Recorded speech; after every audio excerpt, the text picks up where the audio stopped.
안녕하세요. 박일영입니다. 먼저 부탁의 말씀. 유튜브와 영상을 많은 사람들에게 홍보해 전달하고 전도해 주십시오. 좋아요, 구독 부탁드립니다. 성경 66권을 모두 영상으로 제작할 수 있도록 구독, 회원 가입 후에 자발적인 후원을 부탁드리겠습니다. 오늘은요, 홍해 앞에서 이스라엘 백성들 시각에서 오늘은 말씀을 좀 풀이해 볼까 합니다. 홍해 앞에서 아픈 바다고 뒤에는 이집트의 파라오의 군대가 쫓아왔어요. 이랬을 때 앞뒤가 꽉 막힌 상황에서 이들은 어땠을까요? 그 마음은 어땠을까요? 우리는 이 세상을 살아가면서 하나님을 믿고 살고 있는데 그리스도인의 삶을 살아갈 때 이럴 때가 많이 있거든요. 앞뒤로 꽉 막힐 때가 있어요. 내가 앞으로 나아가자니 하나님의 말씀을 어기는 게 돼요. 뒤로 물러서다니 내가 세상과 타협하는 게 돼요. 이런 경우도 많이 있어요. 그래서 오늘의 주제는 믿음이란 과연 무엇이냐? 우리의 믿음은 과연 무엇이냐? 이스라엘 민족들이 홍해 앞에서 처한 이 상황을 가지고 믿음에 대해서 고민해 보는 시간을 가져볼까 합니다. 출애굽기 14장이고요. 홍해 갈림길에서 14장 10절에서 12절 말씀을 보면 파라오가 가까이 다가올 때 이스라엘 자손들이 눈을 뜨니 보라 이집트인들이 그들에게로 진군해 오는지라 이스라엘 자손들이 심히 두려워하며 주께 부르짖더라. 그들이 모세에게 말하기를 이집트에 무덤이 없어서 내가 우리를 이끌어내어 광야에서 죽게 하느냐 어찌하여 내가 우리를 이집트에서 데리고 나와서 우리에게 이같이 행하느냐 우리가 이집트에서 너에게 한 말이 이것이 아니냐 말하기를 우리를 내버려 두라 우리가 이집트인들을 섬기리라 하지 않았느냐 우리가 광야에서 죽는 것보다 이집트인들을 섬기는 것이 더 나았겠노라 하더라. 당연한 결과물이죠. 아픈 젖과 꿀이 흐르는 땅, 조상들에게 약속하신 가나안 땅을 간다고 이렇게 했을 때도 이들은 그 여정부터 해가지고 이 이스라엘 백성들 중에는요, 자, 생각을 해보자고요. 이스라엘 백성이 다 노예였을까요? 아닐 거라는 거예요. 노역을 하는 사람들도 있었겠지만, 노예도 있었겠지만, 이들 중에서도 부자와 건세가들은 있었을 거라고요. 200만의 그 인구인데 이들 중에 부자와 건세가들은 얼마나 많이 있었겠어요. 이들이 이집트를 떠나고 싶었겠냐고요. 자신들은 거기서 터 다 잡고 그렇게 살고 있는 건세가들인데. 그래서 이들은 우리를 내버려 둬라. 우리 그냥 이집트인들 섬기겠다. 나라에서 노역시키는 건 내 노예 데려다가 대신 노역시키고 이러면서 나 여기서 그냥 살래. 냅둬. 이랬을 거라고요. 이걸 말하는 거예요.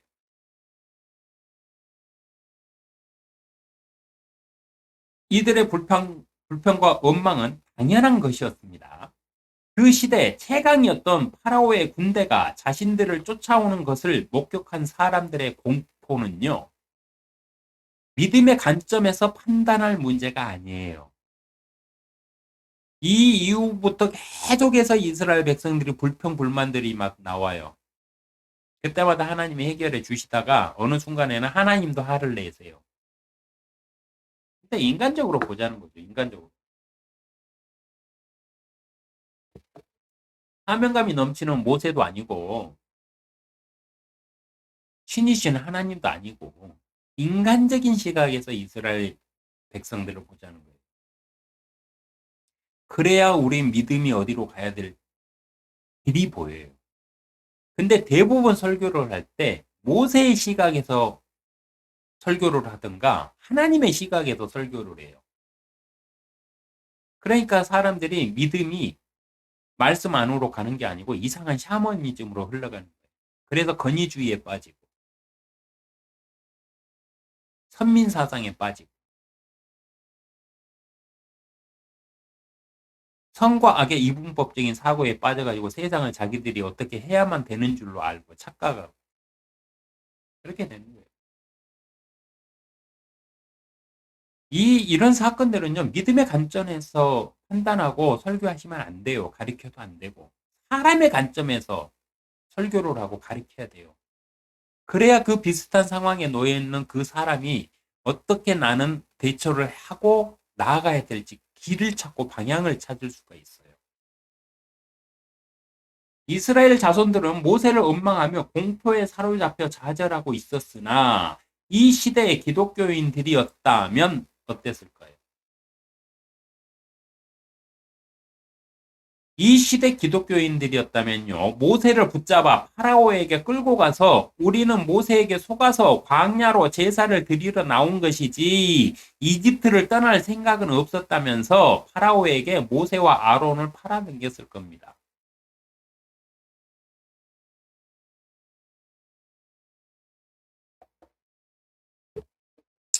이 시대 개인주의와 민주주의를 통한 자유주의가 이만큼 자리를 잡고 모두가 다 자신의 선택하에서 살고 있잖아요.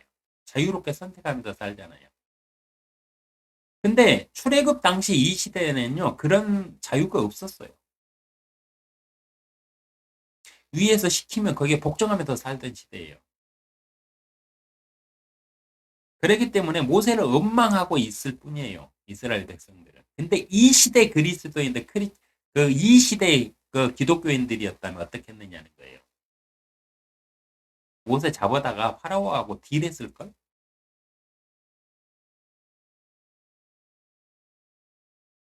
이 시대 이스라엘 자손들은 조상들에게 전해들은 신화처럼 옛날 이야기 속 하나님은 알고 있었으나 성경도 선지자도 없던 시대였기 때문에 성경을 읽고 설교를 듣는 이 시대 신앙인들과 우리 시대 신앙인들과 시각으로 우리 시대의 신앙인들의 시각으로 이스라엘 자손들의 믿음을 해석하면 안 됩니다. 왜? 이들에게는 자기들 그 조상들에게 전해들은 신화 같은 하나님 이야기만 있을 뿐이에요. 이야기 속에 하나님만 있을 뿐이에요. 아브라함의 시대 때 400년 전에 우리 조상 아브라함에게 하나님이 나타나서 이런 약속을 했다. 신화 같은 뜬구름 그 잡는 소리잖아요. 우리 어렸을 때 할머니가 옛날 얘기해 주는 거하고 뭐가 틀려요? 똑같이. 그리고 이 시대에는 성경이 완성이 되지 않았던 시대예요. 성경이 쓰여지지도 않은 시대였어요. 그러니까 성경도 없어. 스스로 공부할 자료도 없어요. 근데 이 시대에 마음껏 종교의 자유를 누리면서 마음껏 성경을 읽을 수 있고 성경이 완성돼 있잖아. 성경으로 하나님을 다 공부할 수 있는 이 시대, 우리 신앙인의 관점으로 이 이스라엘 백성들을 분석을 한다? 그러면 그 사람은 성경을 읽기를 포기한 사람이죠. 자신의 권위를 세우기 위해서 자신이 필요한 설교를 하는 사람일 뿐이에요. 진짜 우리 그 교회 신앙인들을 하나님의 사람으로 인식하고 자신이 목자라는 인식하에서 그들을 잘 먹이고 그들이 하나님 앞에 바로 서게끔 하기 위해서 노력하는 목사라면은 이런 시각으로 그 시대에 그들이 왜 이렇게 했을까에 대한 최소한 거기에 대한 고민은 가지고 공부를 하고 나서 아마 설교를 할 겁니다. 모세의 시각이나 하나님의 시각에서 설교를 하면서 가리키면서 자꾸 잔소리하는 게 아니라 이 시대 때 이스라엘 사람들의 마음이 어땠을까를 아마 설교할 거예요. 출애굽 당시 이스라엘 자손들에게는 믿음 같은 것은 없었다고 해석해야 할 것입니다. 왜? 실질적으로 뭐 전해들은 얘기만 있지 뭐 믿음 같은 게 뭐 근거가 없잖아요. 하나님을 어떻게 믿어야 된다는 것도 없고. 그러니까 우리 이 시대에 우리가 말하는 믿음의 개념으로 이들을 평가하면 안 된다는 거예요.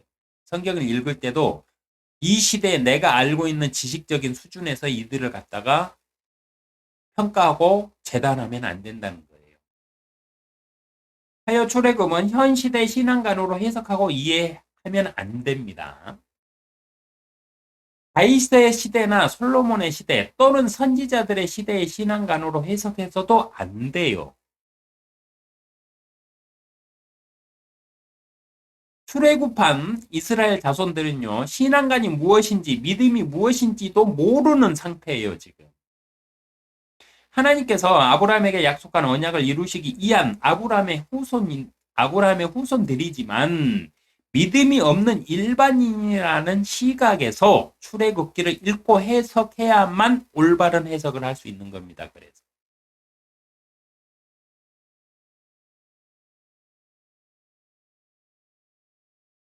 일반인의 시각으로 보면 이때 이스라엘 자손들을 일반인의 시각에서 보자 이거예요. 그렇게 보면은 이들의 원망은 당연한 것이었습니다.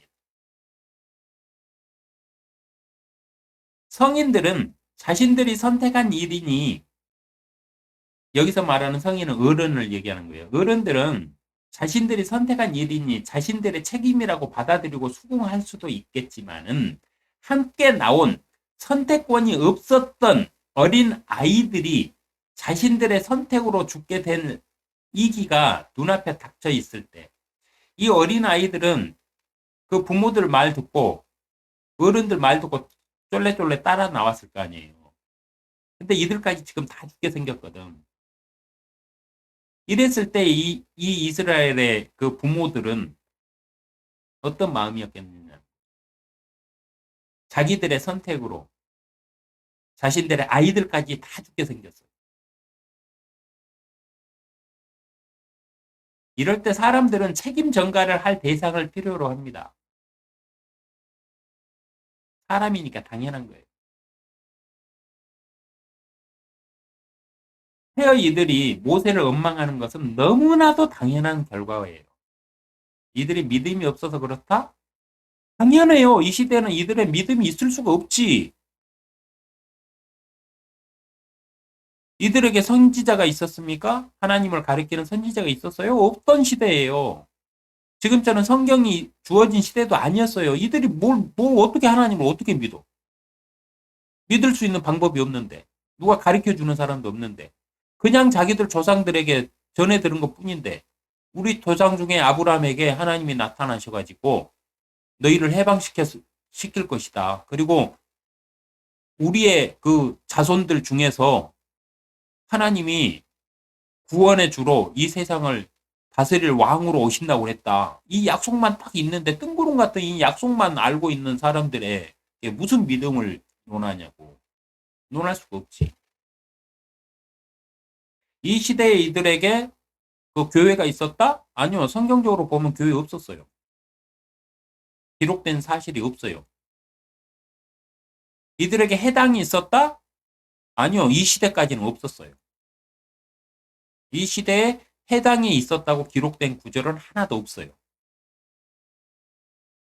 해당이 생긴 거는 이스라엘 민족들이 가나안 들어가가지고 한참 몇백 년 후에 생긴 거예요.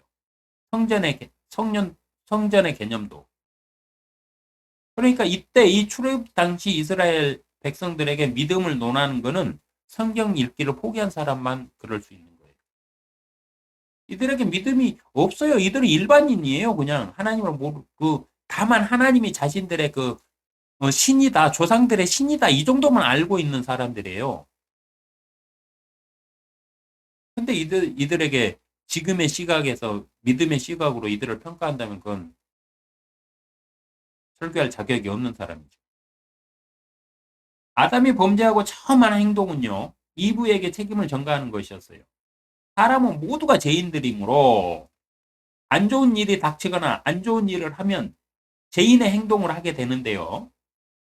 숨고 감추며 책임 전가로 회피하고 타인의 탓이라고 원망을 하며 자신은 잘못이 없다고 핑계를 대는데 이것은 죄인들인 사람들의 본능이에요. 이스라엘 자손들은 지금 본능에 따라 모세를 원망하고 있을 뿐이에요. 근데 이들이 뭐 믿음이 없어서 그랬다, 이들이 뭐 불순종했다, 이들이 뭐 교만해서 그렇다. 아니요. 믿음이 없는 세상 사람 다 그래요. 믿음이 없는 교회도 다니지 않는 세상 사람들에게 가가지고 하나님이 어떻다고 얘기해 보세요. 그들이 뭐라고 하는지.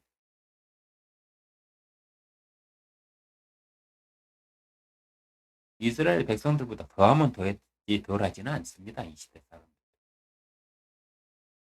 14장 13절 14절 모세가 백성에게 말하기를 너희는 두려워 말고 가만히 서서 주께서 오늘 너희에게 보여주실 주의 구원을 보라. 너희가 오늘 본 이집트인들을 다시는 영원히 보지 못하리라. 주께서 너희를 위하여 싸우시리니 너희는 가만히 있을지니라 하더라.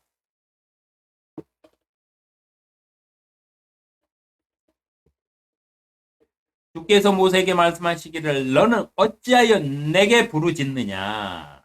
이스라엘 자손들에게 말하여 앞으로 나아가게 하고 너는 어찌하여 내게 부르짖느냐. 이 말은요.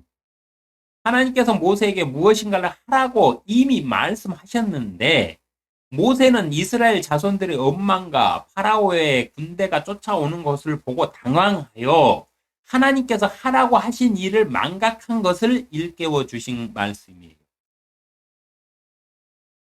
모세가 13절에 오늘 본 이집트인들을 다시는 영원히 보지 못할 것이라고 말하는 것을 보면 모세는 이미 하나님께서 파라오의 군대를 몰살시키실 것을 이미 알고 있었어요.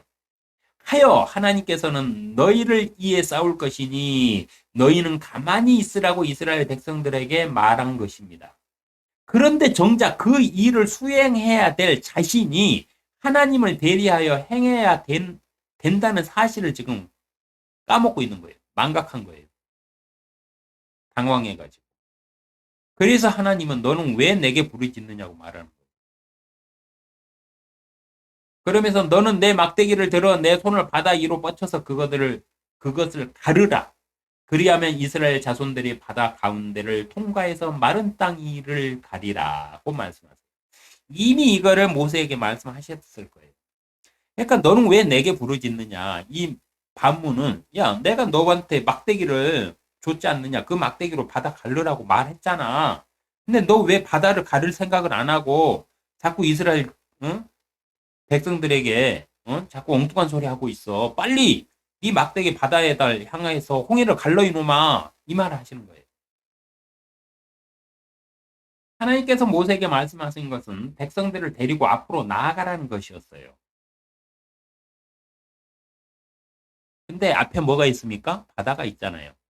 그러니까 하나님이 바다를 가르칠 거라는 걸 이미 들었어. 얘기는 들었는데 인간의 사고로 이게 안 믿기거든. 바다를 어떻게 갈러? 인간의 사고로 그 이해가 돼요? 내가 모세라도 그랬을 것 같아. 설마 진짜 갈라진다고? 안 될 것 같은데? 이러고 망설였을 것 같아요. 저라도. 그런데 앞에는 홍해 바다가 있고 뒤에는 이집트 군대가 있었습니다. 그럼 모세는 당연히 하나님께 어찌해야 하는지 이스라엘 자손들이 다 죽게 생겼는데 어디로 도망치거나 피할 길이 없으니 죽게 부르짖는 것 뿐이었는데 하나님은 어찌하여 내게 부르짖느냐고 반문을 하십니다.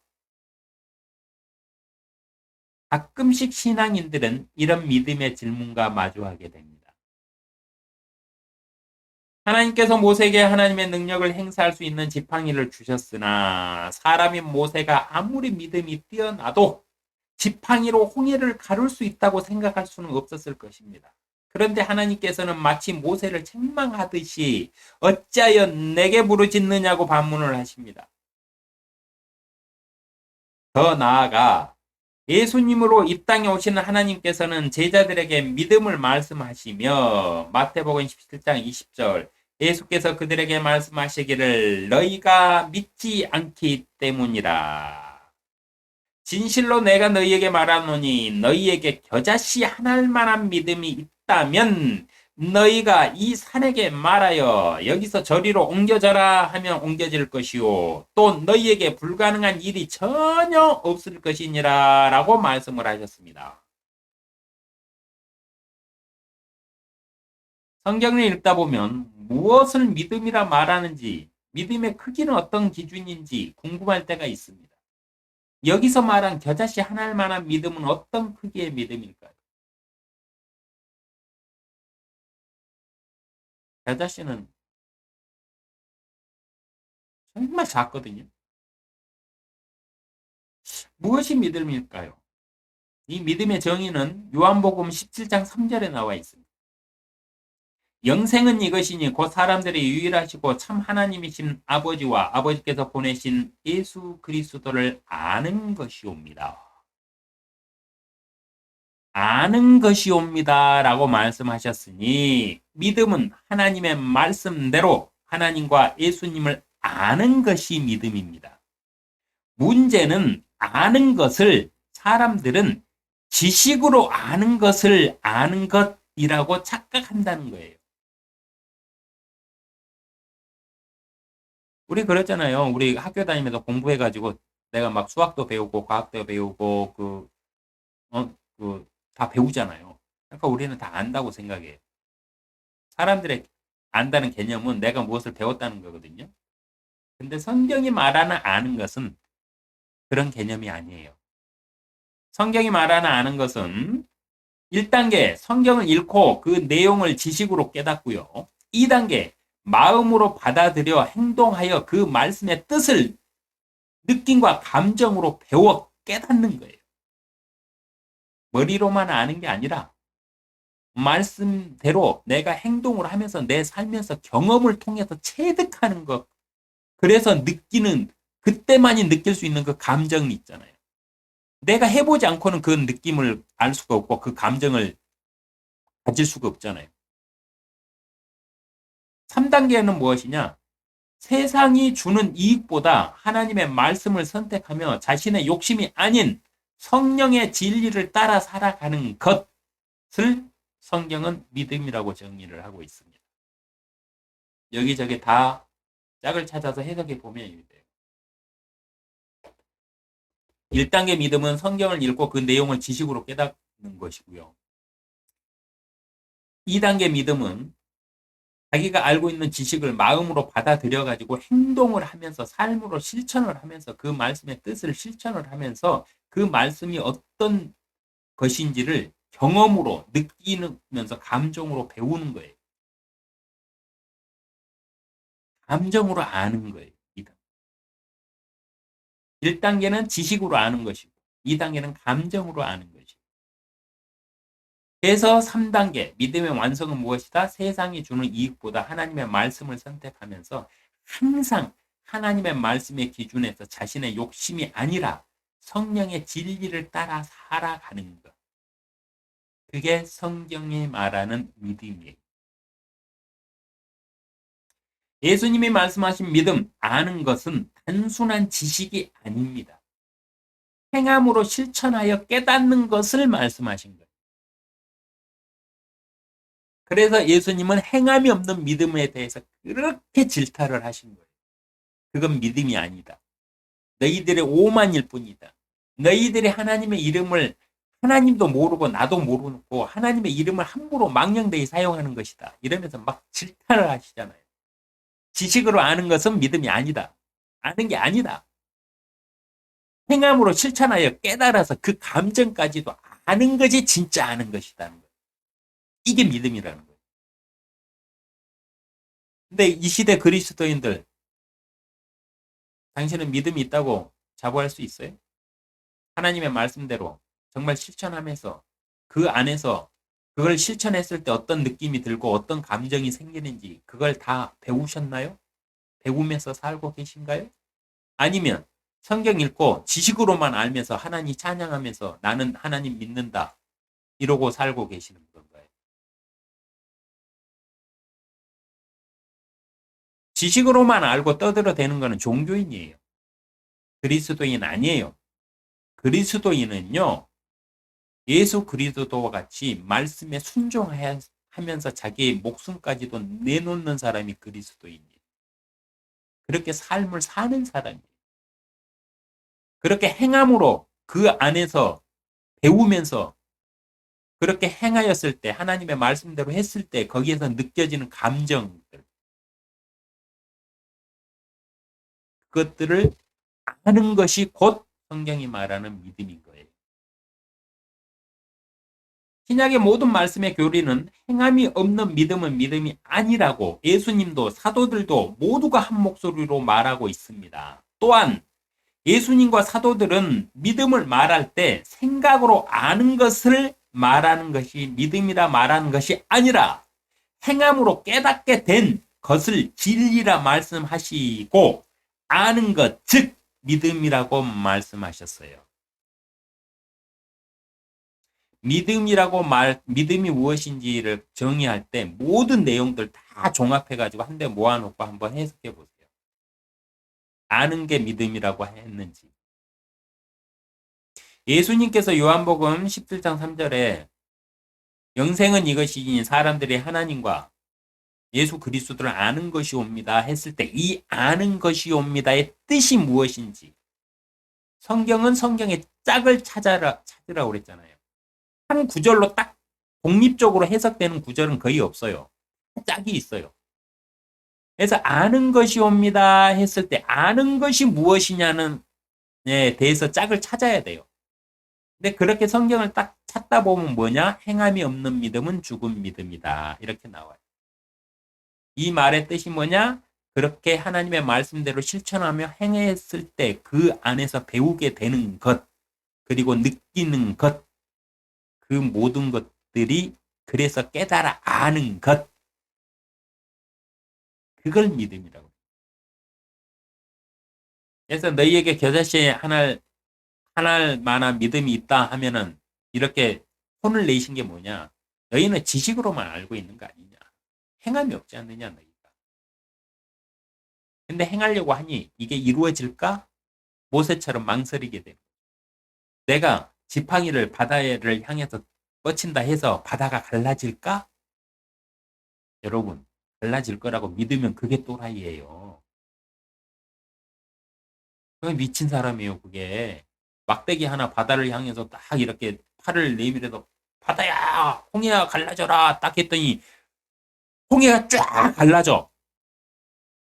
아씨 그거 그렇게 된다고 믿는 게 미친놈이지 안 믿기는 게 정상이에요. 근데 예수님은 뭐라고 그러느냐? 그래서 행함으로 깨달아 아는 것이라고 믿음을 정의해 주신 거예요. 그래서 마태복음 17장 20절 예수께서 그들에게 말씀하시기를 너희가 믿지 않기 때문이다. 진실로 내가 너희에게 말하노니 너희에게 겨자씨 하나일 만한 믿음이 있다면 너희가 이 산에게 말하여 여기서 저기로 옮겨져라 하면 옮겨질 것이요 또 너희에게 불가능한 일이 전혀 없을 것이니라 라고 말씀하셨습니다.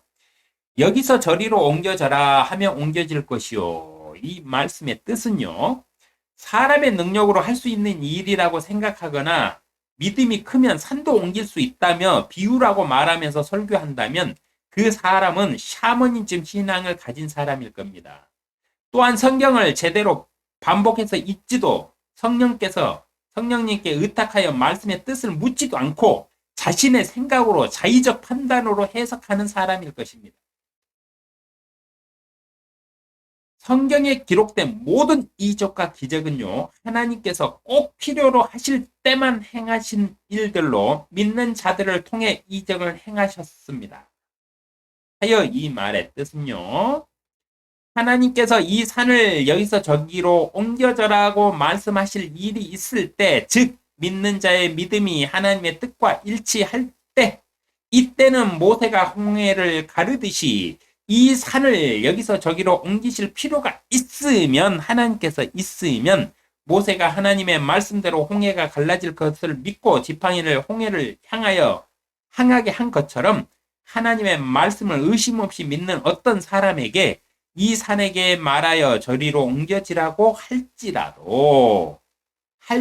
할지니라고 명하실 것이고 그때 그 사람이 하나님의 말씀이니 당연히 믿고 따르면 산도 옮겨진다는 말씀의 뜻으로요. 믿음 자체가 아니라 믿음의 주인이신 하나님의 능력 측면에서 해석을 해야 하는 것입니다. 무슨 말이냐면은요. 어떤 사람은 막 믿음이 좋아요. 근데 우리 세상적으로 기준은 뭐냐면 안 믿기는 걸 그냥 덮어놓고 믿는 게 믿음이잖아요. 세상 사람들의 기준으로 보면은. 근데 그게 실질적으로는 또라이지. 안 되는 일을 된다고 믿으면 그 사람은 정신병자예요. 그래서 그 사람이 아무런 의심 없이 이 산이 내가 믿으면은 저쪽으로 옮겨질 거라고 믿는다 쳐요. 그럼 그 산이 옮겨져요? 불가능한 일이잖아요.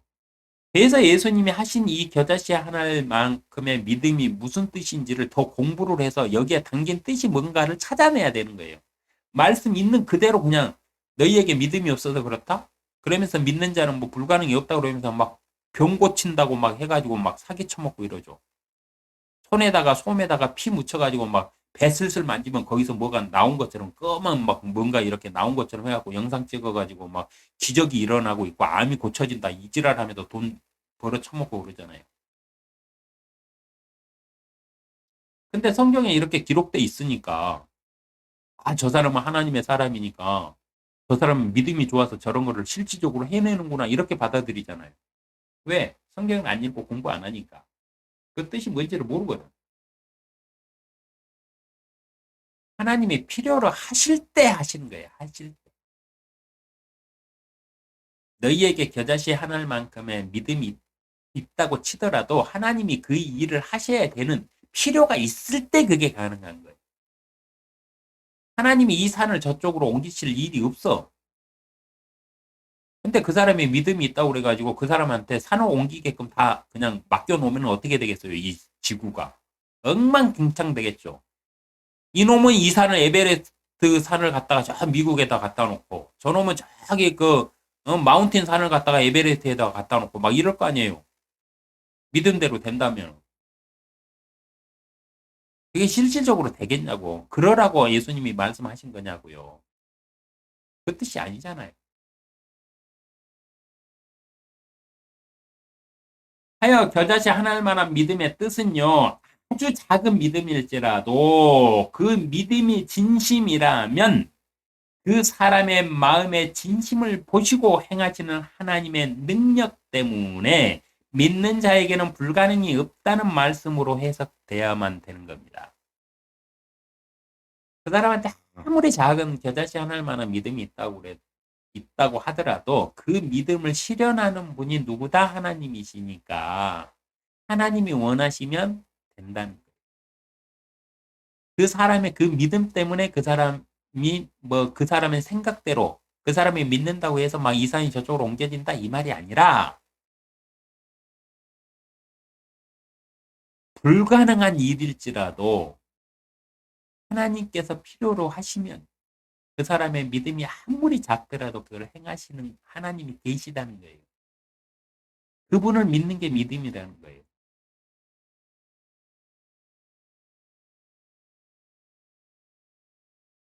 더 자세한 거는 신약에 가서 믿음의 능력은 샤머니즘 신앙관을 가진 자들의 영성이나 은사와는 아무런 관련이 없어요. 어떤 사람이 어떤 믿음을 가지고 있더라도 그 사람의 믿음을 결과로 만드시는 분은 오직 하나님 한 분뿐이십니다. 그래서 예수님의 말은 너희에게 겨자씨 하나와 같은 믿음이 있다고 하면은 이 산이대로 옮겨져서 저쪽으로 옮겨져라 해도 될 거라. 그 말의 뜻은 뭐냐면은 너희가 믿는 하나님은 그럴 능력을 가지신 분이다 이거예요. 그분을 믿어라 이거예요. 그분을 믿는 믿음이 겨자씨 하나만큼의 크기일지라도 그분은 하실 수 있으니까 그분을 믿어라.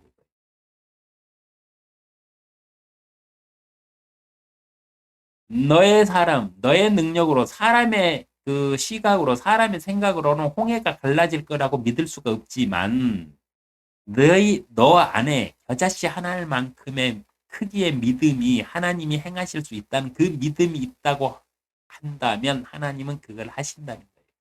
필요에 의해서. 근데 하나님이 하실 필요가 없어. 필요를 못 느껴. 근데도 그 사람이 믿는다고 그걸 하셔야 되느냐? 아니요. 그거는 샤머니즘이에요. 그러면 하나님이 내 종이에요? 내가 하고자 한다고 그 하나님이 하셔야 되게? 말이 안 되는 거잖아요. 그래서 이런 말들은 그 해석하고 설교하고 가르칠 때는 조심하게 여러 가지 측면에서 다루셔야 됩니다. 너희에게 겨자씨 하나를 만한 믿음이 있으면 산도 옮길 수 있다 이러면서 설교를 해버리면 사람들이 맹목적으로 샤머니즘에 빠져버려요. 그러면서 뭐가 일이 자기 뜻대로 안 되면 자기가 믿음이 없다고 믿음을 탓해요. 그러면서 좌절을 해요. 목사들이 잘못 가르쳐서 그러는 거예요. 어떤 목사나 어떤 단체나 전 세계 하나님을 숭배하는 50억의 사람들이 모두 함께 모여 한 목소리로 이 산이 저 산으로 옮겨지기를 기도할지라도 하나님께서 산을 옮기실 필요가 없으면 옮기시지 않아요. 또한 하나님께서는 사람에게 산을 말 한마디로 옮길 능력을 창조 때부터 주시지 않았어요. 아예. 사람을 창조하시는 하나님께서 사람이 할 수 없는 일을 믿음으로 하라고 명령하신다? 말이 됩니까? 믿음을 주장하기 위하여 이렇게 해석하는 것은 특별한 은사로 높아지고자 하는 욕심에서 성경 말씀의 모순을 만드는 이단들인 은사주의자들의 망상일 뿐입니다. 믿음이란 하나님의 말씀을 있는 그대로 깨닫고 행하는 것이에요. 그랬을 때 있는 그대로 말씀을 깨닫고 행할 때 그 사람의 믿음이 아무리 작을지라도 그 사람이 행하고자 하는 그 믿음이 올바르면 하나님께서 필요로 하시면 산도 옮기신다는 소리예요. 그 사람의 믿음이 산을 옮기는 게 아니라 하나님을 믿는 그 사람의 믿음을 하나님께서 보시고 산도 옮겨주실 만큼 불가능이 없다는 거예요. 하나님 앞에 불가능이 없다는 거지 사람에게 불가능이 없다는 게 아니에요. 그 믿음의 주체인 하나님께는 불가능이 없다 이 소리지 사람의 믿음 그 마음이 불가능을 가능케 한다는 말이 아니라고요 여러분.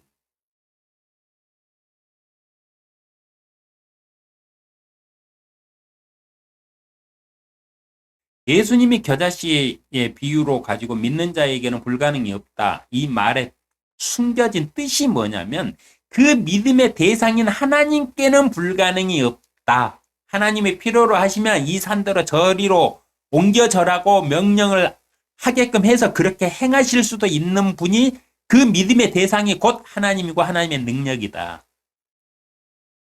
이 의미입니다. 사람이 그렇게 할 수 있다가 아니에요. 사람은 원래 창조될 때부터 그럴 능력 없어요. 근데 사람한테 없는 능력을 예수님으로 오신 하나님은 가능하다고 말했겠어요? 성경은 사람의 이성이 송사한다고 그랬잖아요. 이성적으로 판단하게끔 판단할 수 있는 범위 안에서 기록된 거예요. 사람의 영역이 아닌 신의 영역을 가지고 샤머니즘으로 성경을 판단한다? 그거는 성경을 어떻게 쓰셨는지 기본적인 하나님의 말씀에 대한 이해도도 없는 거예요. 그만큼 공부를 안 한 사람이에요. 그 사람. 종교가 추구하는 샤머니즘을 추구하는 사람일 뿐이에요. 그 사람. 너는 어찌하여 내게 부르짖느냐. 이 말씀은 지식으로 아는 것을 행하라는 말씀이에요.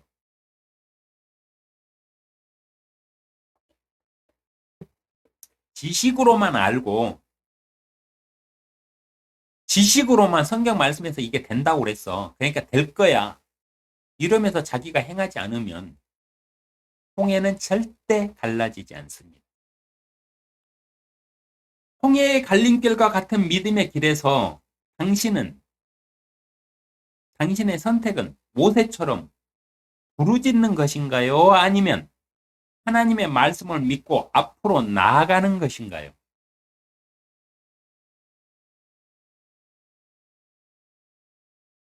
아무리 작은 겨자씨 하나과 같은 믿음일지라도 하나님의 뜻과 일치한다면 반드시 이루어집니다.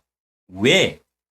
그 믿음의 주인이신 하나님께는 불가능이 없기 때문이에요. 그 사람의 믿음에 불가능이 없는 게 아니라 그 믿음의 주체이신 하나님께는 불가능이 없기 때문이에요.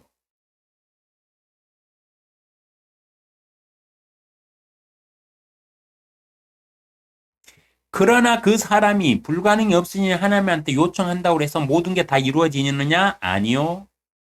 하나님의 뜻에 일치해야만 이루어져요.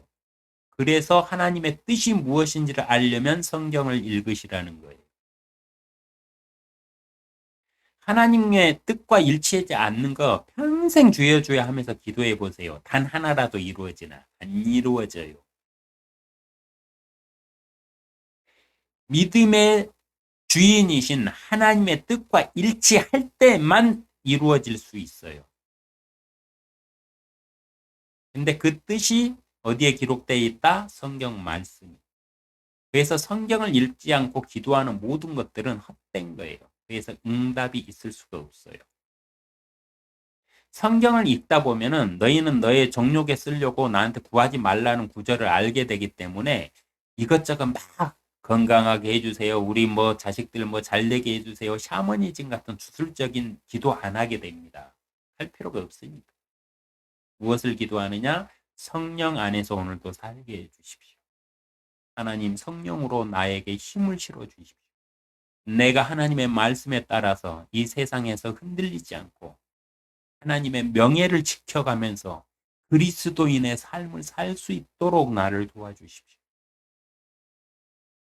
내가 어렵고 힘든 자들을 스쳐가는 자라 할지라도 그냥 넘기지 않고 다가가서 도와줄 수 있도록 성령으로 나를 인도해 주십시오. 이런 기도를 하게 되는 겁니다. 여러분에게도 하나님의 불가능이 없으신 하나님의 화평이 함께 하시기를 기도합니다.